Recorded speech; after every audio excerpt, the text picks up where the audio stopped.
বাংলাদেশে কাজ করতে আসা বিদেশিদের জন্য ভিসা নীতিমালা তৈরি করা হচ্ছে বলে জানিয়েছে বিনিয়োগ উন্নয়ন কর্তৃপক্ষ বিডা। বিদেশিদের জন্য জাতীয় নিরাপত্তা যেন বিঘ্নিত না হয় সেদিকে খেয়াল রাখা হবে। বুধবার বিদেশিদের কাজের অনুমোদন এবং নিরাপত্তা ছাড় বিষয়ক কর্মশালায় এসব কথা বলেন বিডার নির্বাহী চেয়ারম্যান। সরকারি বিভিন্ন উন্নয়ন প্রকল্প এবং বেসরকারি খাতে কাজ করছে বেশ কয়েক লাখ বিদেশি। এদের তথ্য ও পরিসংখ্যান সঠিকভাবে জানা নেই।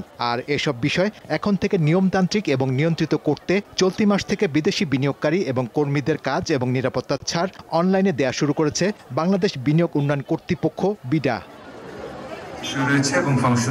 বুধবার বিনিয়োগ ভবনে এক কর্মশালায় বিডা চেয়ারম্যান বলেন, সমন্বয়হীন এই কাজকে শৃঙ্খলায় আনতে এবার ভিসা নীতিমালা করা হচ্ছে। তিনি জানান, কাজ শেষে বিদেশিরা যেন নির্ধারিত সময়ে নিজ দেশে ফিরে যায় সেটাও নজরে রাখা হবে। ভিসার যে নীতিমালা সেটা নিয়ে তো একটা বড় কাজ হচ্ছে। ভিসা ফিটাকে ডিজিটালাইজ করার চেষ্টা করা হচ্ছে যাতে অনলাইনেই পেমেন্ট করে ফেলা যায়, তাহলে আসলে একটা ধাপ কমে যাবে। অনেকে বিদেশি ভ্রমণ ভিসায় বাংলাদেশে এসে তা কর্ম ভিসায় পরিবর্তন করে নেয়। এটা বন্ধ করা প্রয়োজন বলে জানান অতিরিক্ত স্বরাষ্ট্র সচিব। বিজনেস ভিসায় এসে পরবর্তীতে তারা কর্ম ভিসায় রূপান্তরিত করে। এটা কিভাবে একটু ট্যাকেল দেওয়া যায় এই বিষয়টাও একটু আলোচনার বা নজর দেওয়ার দাবি রাখে। কাজের অনুমোদন প্রাপ্ত বিদেশিরা যেন ভালো পরিবেশে থাকতে পারে সে বিষয়টি বিবেচনা করার পরামর্শ দেন আলোচকরা। দেশের উন্নয়নের স্বার্থে। শাহরিয়ার ইমন, দীপ্ত সংবাদ, ঢাকা।